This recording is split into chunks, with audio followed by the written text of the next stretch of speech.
culture, and this is my message to artists and to anybody else who cares to notice, culture is a plot against the expansion of consciousness. And this plot prosecutes its goals through a limiting of language. Language is the battleground over which the fight will take place, because what we cannot say, we cannot communicate, and by say I mean dance, paint, sing, meme. What we cannot say, we cannot communicate. We can conceive of things that we cannot communicate. And I think every one of us here has done that. And that's a thrilling thing. That is the deep homework.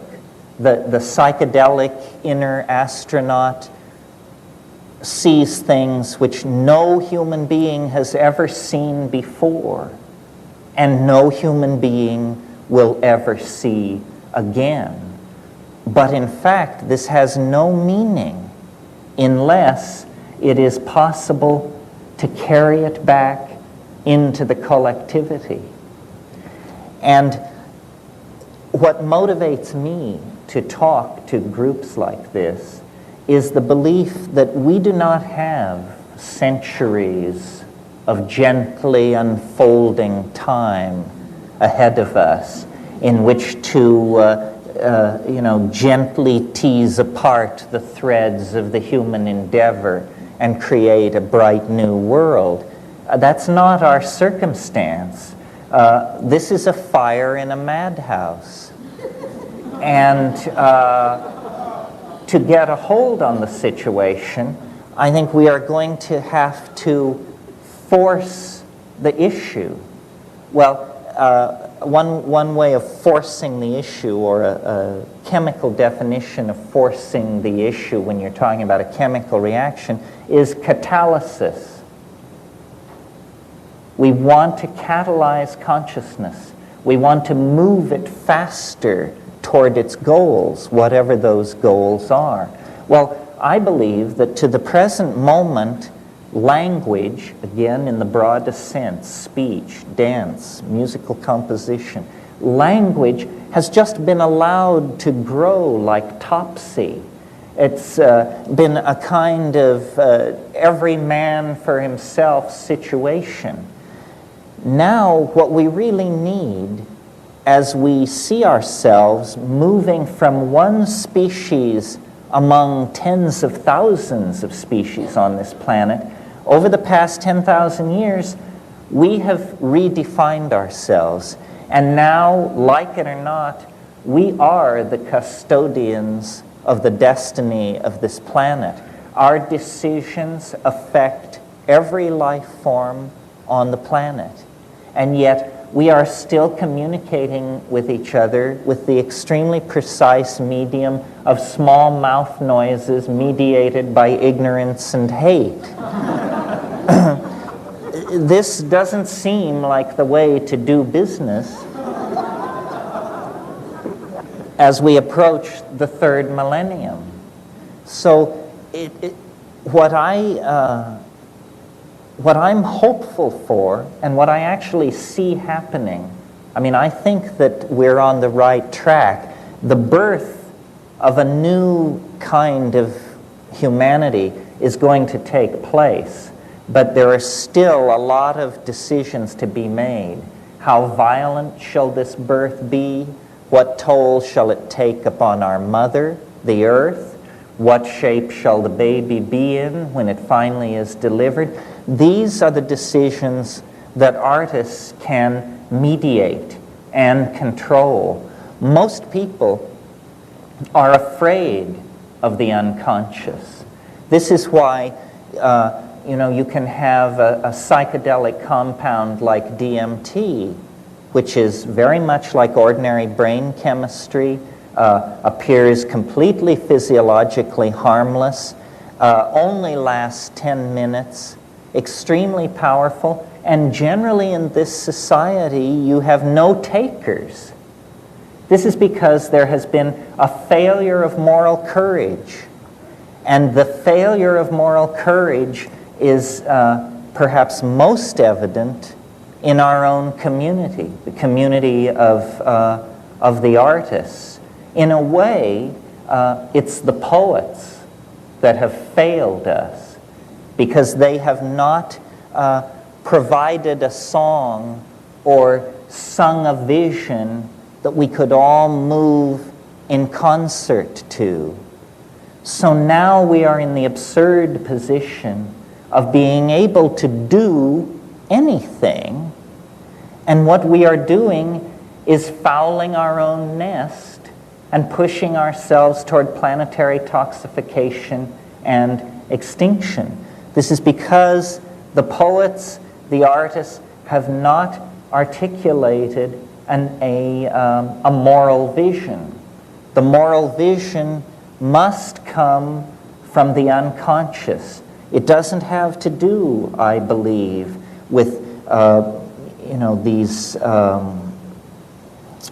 post-meaning movements in art, deconstructionism, and this sort of thing. I mean, I'm basically putting out a very conservative, but I think exciting program for art. That art's task is to save the soul of mankind, and that anything less is a dithering while Rome burns. Because if the artists who are self-selected for being able to journey into the other, if the artist cannot find the way, then the way cannot be found. Ideology is extremely alien to art. Political ideology, I mean. And if you will but notice, it is political ideology that has been calling the shots for the last 700 or 800 years. We can transcend politics if we can put some other program in place. You cannot transcend politics into a void. And I believe that a world without ideology could be created if what were put in place of ideology were the notion of the realization of the good, the true, and the beautiful. You know, the three-tiered canon of the Platonic aesthetic. Reconnect the notion of the good, the true, and the beautiful. Then use psychedelics to empower the artists to go into this vast dimension that surrounds human history on all sides to an infinite depth, and return from that world with the transcendental images that can lift us to a new cultural level. The muse is there. The dull maps that rationalism has given us are nothing more than whistling past the graveyard by the bad little boys of science. You only have to avail yourselves of these shamanic tools to rediscover a nature which is not mute, as Sartre said in a kind of culmination of the modern viewpoint. Nature is not mute. It is man who is deaf.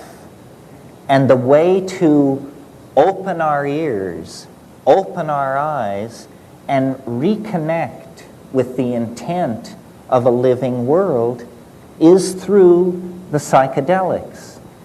Now, as you know, biology runs on genes, and genes are the units of meaning of heredity.